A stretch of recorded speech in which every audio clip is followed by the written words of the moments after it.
नमस्कार दोस्तों, स्वागत है आज के इस नई वीडियो में। दोस्तों इस वीडियो हम बात करने वाले हैं Bihar post matric scholarship session 2024-25 के बारे में। जी हां दोस्तों, आपको बता दें पोस्ट मैट्रिक स्कॉलरशिप के लेकर आवेदन को लेकर एक नई अपडेट निकल कर आ चुकी है, जिसके बारे में हम आपको पूरी जानकारी बताएंगे कि आवेदन कब से शुरू किए जाएंगे।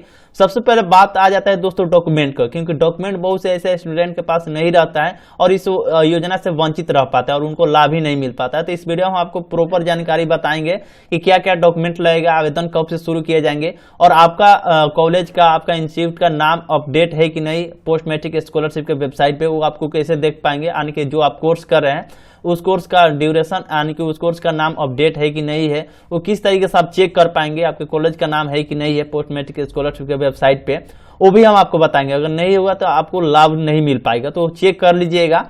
तो पूरी जानकारी हम आपको इस वीडियो में बताएंगे, तो इस वीडियो को आप एंड तक जरूर देखिएगा, अपने दोस्तों में भी शेयर कर दीजिएगा ताकि सभी को इसके बारे में जानकारी मिल सके। कौन सा कोर्स करें उसके लिए कितना आपको पैसा मिलता है, इंटरमीडिएट करें तो कितना मिलता है, वहीं पर कहीं MA हो या MSc हो या M.Com कर रहे हैं तो उसका कितना पैसा मिलता है। यानी कि अलग अलग कोर्स के लिए अलग अलग आपको स्कॉलरशिप का राशि दिया जाता है। तो पूरी जानकारी हम आपको पोस्ट मैट्रिक स्कॉलरशिप के बारे में बताने वाले हैं, तो इस वीडियो को आप एंड तक जरूर देखिएगा। चलिए वीडियो करते हैं स्टार्ट। तो फाइनली दोस्तों बिहार पोस्ट मैट्रिक स्कॉलरशिप के लेकर पूरी जानकारी समझने के लिए शिक्षामार्ग.com के वेबसाइट पाइएगा, जो कि देख सकते हैं इस तरीके से इसका लोगो वगैरह होगा और यहाँ पे आएंगे स्कॉलरशिप के ऑप्शन पे आपको क्लिक कर देना है। अब जिस उस पर क्लिक करेंगे बिहार पोस्ट मैट्रिक स्कॉलरशिप 2025 का ऑप्शन दिखलाया जा रहा है, रीड मोर का ऑप्शन पर क्लिक कर देना है। अब यहाँ पे क्लिक करेंगे दोस्तों पूरी जानकारी इसमें आपको देखने को मिल जाएगा। हालांकि दोस्तों अगर आप 10वीं पास कर लिए, कहीं पे एडमिशन कराए हुए, तभी आप इस योजना का लाभ उठा पाएंगे। ये बात ध्यान रखिएगा, यानी कि अगर आप 2024 में मैट्रिक पास कर लेते एडमिशन कराए हैं तो ही आप इस योजना का लाभ ले पाएंगे। तो ये जानकारी होगा। सबसे पहले बात कर लेते दोस्तों, ये सेशन 24-25 के लिए आवेदन लिए जा रहे हैं, ये ध्यान रखिएगा।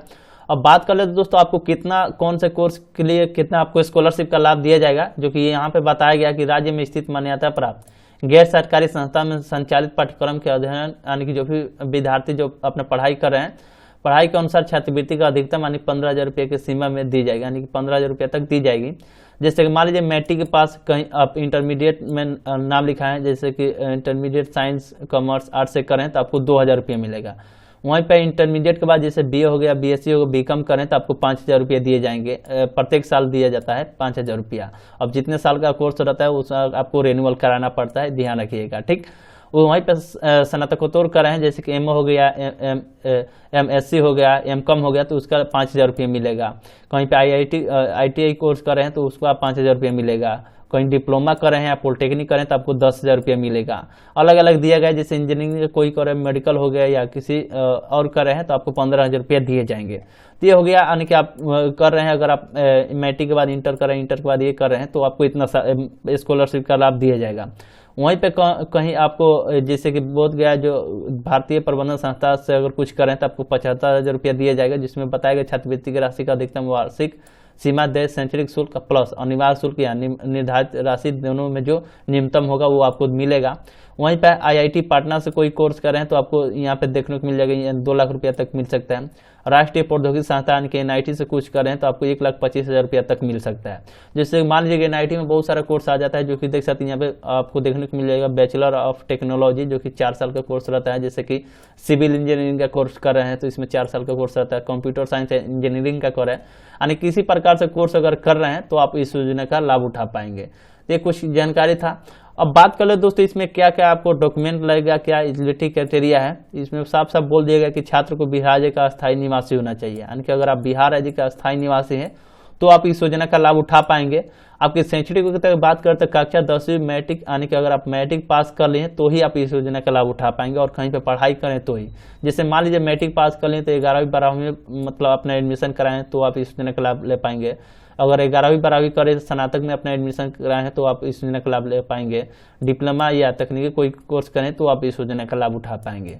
अब कौन कौन से कैटेगरी के स्टूडेंट इसमें लाभ ले पाएंगे, तो इसमें बोला गया कि अनुसूचित जाति, अनुसूचित जनजाति, पिछड़ा वर्ग यानी कि OBC कैटेगरी से आते हैं या EBC कैटेगरी से आते हैं तो आप इस योजना का लाभ ले पाएंगे। आय सीमा के बात करता है, आपका पारिवारिक वार्षिक आय 3 लाख रुपया से ज़्यादा नहीं होना चाहिए, उससे कम है तो आपके लिए ही बेहतर है। 3 लाख से ज़्यादा अगर हो जाता है तो आप इस योजना का लाभ नहीं ले पाएंगे। पाठ्यक्रम की स्थिति जो बोला गया कि छात्र के वर्तमान में किसी मान्यता प्राप्त संस्था में नियमित छात्र के रूप में नामांकित होना चाहिए, यानी कि कहीं ना कहीं आप अगर आप एडमिशन कराए हैं तो ही आप इस योजना का लाभ ले पाएंगे। तो ये ध्यान रखिएगा। अब इसमें डॉक्यूमेंट क्या क्या लगेगा, डॉक्यूमेंट के बारे में आइए समझ लेते हैं, क्योंकि डॉक्यूमेंट बहुत ही महत्वपूर्ण एक हो जाता है विद्यार्थी के लिए। बताया गया कि विद्यार्थी का आधार कार्ड लगेगा, बैंक खाता पासबुक, यानी कि आधार से लिंक होना चाहिए। आधार से लिंक होगा तभी आधार कार्ड के थ्रू आजकल जो भी स्कॉलरशिप का जो पैसा है वो जा रहा है, तो आप अपना आधार कार्ड से लिंक करा लीजिएगा, तो ये आपके जो भी स्कॉलरशिप का लाभ है वो मिल पाएगा। 10वीं कक्षा का मार्कशीट और सर्टिफिकेट आपको देना पड़ेगा। पिछले साल का जो भी आप पास किए हैं उसका प्रमाण पत्र देना पड़ेगा। आय प्रमाण पत्र, जाति प्रमाण पत्र, निवास प्रमाण पत्र, बोनाफाइड सर्टिफिकेट आपको देना पड़ेगा। फीस स्लिप, यानी कि कितना फीस लग रहा है उसी के बेहद पर आपको स्कॉलरशिप का मतलब राशि मिलता है, तो कौन से कोर्स करें तो उसका फीस कितना लग रहा है वो आपको देना पड़ेगा। पासपोर्ट साइज फोटो लगेगा, चालू मोबाइल नंबर लगेगा और ईमेल आईडी, ये सारी चीज़ आपको देना पड़ेगा जब भी आप आवेदन करेंगे तो उसमें लग सकते हैं। आवेदन करने के लिए दोस्तों इसका एक वेबसाइट बनाएगा पहले NIC के। दोस्तों आवेदन आपको कैसे करना है इसको लेकर ऑफिशियली वेबसाइट पर आपको जाना पड़ेगा। नीचे के स्क्रॉल डाउन करेंगे, यहाँ पे क्विक लिंक का ऑप्शन दिया गया है, जिसे उस पर क्लिक करना ऑफिशियली वेबसाइट पे, इस पर आपको क्लिक कर देना है। जैसे उस पर क्लिक करेंगे दोस्तों पोस्ट मैट्रिक स्कॉलरशिप पोर्टल पे चलेंगे, जो कि education department government of Bihar. दोस्तों जो अपडेट निकल कर रही है उसके बारे में हम बात कर लेते हैं। यहाँ पे देख सकते हैं बताया गया कि पोस्ट मैट्रिक छात्रवृत्ति शैक्षणिक सत्र यानी कि 24-25 में केवल संस्था के लिए यहाँ क्लिक करें। यानी कि दोस्तों बता दें इसमें अभी स्टूडेंट के लिए कोई लिंक जारी नहीं किया गया, ये इंस्टीट्यूट के लिए जारी किया गया, जो कि देख सकते हैं नो स्टूडेंट आर अलाउ, यानी कि स्टूडेंट इसमें कुछ नहीं कर सकते, केवल इंस्टीट्यूट के लिए किया गया। यानी कि इसलिए ये किया गया कि बहुत सारे ऐसे इंस्टीट्यूट है कि जो मान लीजिए कोई पिछले साल या इससे पहले भी दूसरा कोर्स करा रहे थे, लेकिन इस बार अपने कॉलेज में कुछ अपडेट किए हैं, कोर्स करा रहे हैं, अच्छा सा कोर्स करा है तो वो अपडेट कर सकते हैं। नहीं तो अगर रजिस्ट्रेशन नहीं किए हैं जो भी वो लोग कोर्स कराते हैं, अपडेट नहीं किए तो वो अपडेट कर सकते हैं। और जो रजिस्ट्रेशन कर लिए तो उनको तो करना नहीं होता है, जो अगर नहीं किए हैं उनको करना होता है। जैसे मान लीजिए इस पर क्लिक करेंगे तो आपको ये ऑप्शन देखने को मिल जाएगा इस तरीके से। आप इसी के वेबसाइट के माध्यम से आप चेक कर पाएंगे कि आपका इंस्टीट्यूट का रजिस्ट्रेशन हुआ है कि नहीं हुआ है। जैसे उस पर क्लिक करेंगे रिपोर्ट के ऑप्शन में जाएंगे और यहाँ पे देख सकते हैं व्यू इंस्टीट्यूट लिस्ट का ऑप्शन दिखलाई दे रहा है, इस पर आपको क्लिक कर देना है।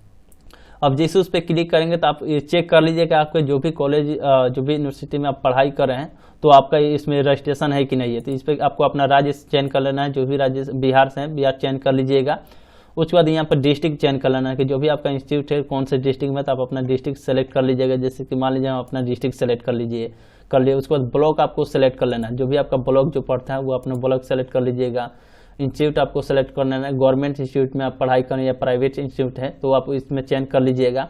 उसके बाद सर्च टाइप का ऑप्शन दिखलाई दे रहा है, सर्च बाई एनी 3 कैरेक्टर या कोड के माध्यम से सर्च कर सकते हैं या इंस्टीट्यूट के नाम से सर्च कर सकते हैं, जो भी आप इसमें चयन कर लीजिएगा। उसके बाद यहाँ से आपको अपना नाम लिख देना, अपने स्कूल का नाम। हम इंस्टीट्यूट नेम के माध्यम से कर रहे हैं, कम से कम 3 आपको अक्षर लिखना है। उसके बाद सर्च के ऑप्शन में क्लिक कर देना है। अब जैसे सर्च के ऑप्शन में क्लिक करेंगे तो आपका रजिस्ट्रेशन होगा, तो यहाँ से नीचे की ओर आ जाएगा। जैसे सर्च के ऑप्शन में क्लिक करेंगे इस तरीके से आ जाएगा, जो कि देख सकते हैं केस में नीचे की ओर आ जाएगा, जो कि इंस्टीट्यूट नेम दिखलाई देगा, इंस्टीट्यूट टाइप दिखलाई देगा, गवर्नमेंट है या प्राइवेट है, स्टेट दिखलाई देगा, जिला दिखलाई देगा, एड्रेस दिखलाई देगा कि कहाँ पे है। उसके बाद कॉन्टैक्ट पर्सन दिखलाई देगा, कॉन्टैक्ट का मतलब मोबाइल नंबर दिखलाई देगा उस कॉलेज का। यहाँ पे एक्शन में देखेंगे तो आपको कौन कौन सा कोर्स होता है उस इंस्टीट्यूट के अंतर्गत, यहाँ से आप देख पाएंगे। तो जो भी आप कोर्स करें उस कोर्स का नाम है कि नहीं है आप देख लीजिएगा एक बार, जो कि एकेडमिक ईयर आपको देखने को मिल जाएगा 24-25। यहाँ पे देख सकते हैं बहुत सारे यहाँ पे दिया गया है कि graduation in arts, graduate in commerce, graduate in science दिखलाया जाए, जो भी हम डिटेल्स खोले हैं वो आपको देखने मिल रहा है। वहीं पे इंटरमीडिएट का भी पढ़ाई होता है आर्ट्स साइंस कॉमर्स का, तो वो भी दिखलाई दे रहा है। तो इस तरीके से देख लीजिएगा, जो भी आप कोर्स करें उस कोर्स का नाम है तो आप इसमें आवेदन आप कर सकते हैं जैसे ही आवेदन शुरू होगा। तो अभी जो भी लिंक जो एक्टिव किया गया केवल इंस्टीट्यूट के लिए किया गया कि आप अपना डिटेल्स अपडेट कर सकते हैं जो भी कोर्स कराते हैं। तो दोस्तों इसमें समय आपको लगभग 1 से 1.5 महीना तक समय लग सकता है। अब ये सारा चीज़ हो जाने के बाद स्टूडेंट के लिए लिंक एक्टिव किया जाता है, उसके बाद आवेदन प्रक्रिया शुरू होता है। तो ये आपके लिए लिंक एक्टिव नहीं किया गया, लेकिन आप मान के चलिए जैसे सारा डिटेल्स अपडेट हो जाता है तो स्टूडेंट के लिए लिंक एक्टिव कर दिया जाए और उसके बाद आप आवेदन कर पाएंगे। तब तक आप जो भी डॉक्यूमेंट अगर आपके पास नहीं तो अपना डॉक्यूमेंट बनवा लीजिएगा अच्छी तरह से, नहीं तो डॉक्यूमेंट की वजह से अगर आपके पास नहीं रह गया तो आप इस योजना का लाभ नहीं उठा पाएंगे। तो डॉक्यूमेंट बहुत ही महत्वपूर्ण चीज़ हो जाता है, तो एक बार अपना डॉक्यूमेंट देख लीजिएगा अगर आपके पास है। तो जैसे ही लिंक एक्टिव होगा इस वेबसाइट पर आपको अपडेट मिल जाएगा। चलिए मिलते हैं किसी नेक्स्ट वीडियो में, तब तक के लिए धन्यवाद।